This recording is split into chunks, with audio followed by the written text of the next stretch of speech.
Բարի առավոտ, շնորհակալ եմ, որ մեր հրավերն ընդունել եք ու նաև ինքս միանում եմ Վեհափար Հայրապետի ծննդյան մաղթանքներին ու շնորհավորանքներին։ Ինչպես գիտեք, օրեր առաջ հրապարակվեց ՄԱԿ-ի հետ Հայաստանի Հանրապետության կառավարության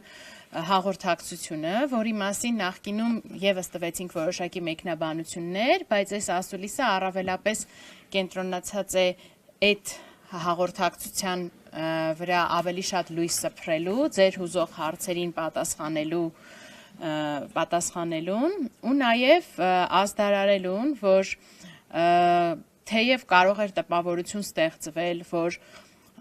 մոռացության են մատնվել 2024 թվականի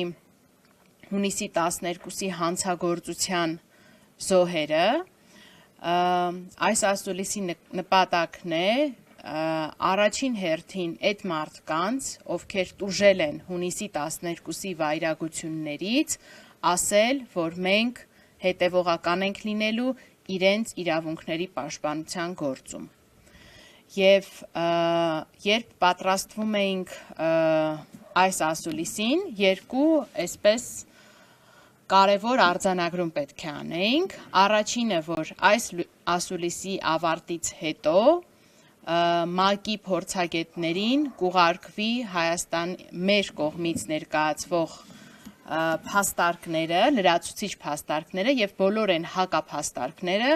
որոնք ներկայացվել են Հայաստանի կառավարության կողմից իբրև թե արդարացում այդ վայրագություններին եւ իբրև թե արդարացում 18 արդարների խայտառակ ապօրինի մեղադրանքներին, դրա մասին կխոսենք եւ կխոսենք նաեւ նրա մասին, որ մենք սկսում ենք փաստահավաք գործունեություն հունիսի 12-ի վայրագություններից տուժած անձանց եւ նրանց պատմությունների վերաբերյալ։ Ու կուզեի հենց այստեղից սկսեի ու խոսքը փոխանցեի գործընկերոջս Հովհաննես Խուդոյանին,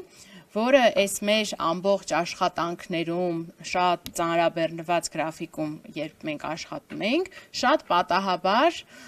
տեղեկացել ենք մի զարհուրելի իրադարձության մասին, որը տեղի է ունեցել նախընտրական շրջանում։ Խնդրեմ պատմի, հետո կանդրադառնանք արդեն ՄԱԿ-ի հաղորդակցությանը։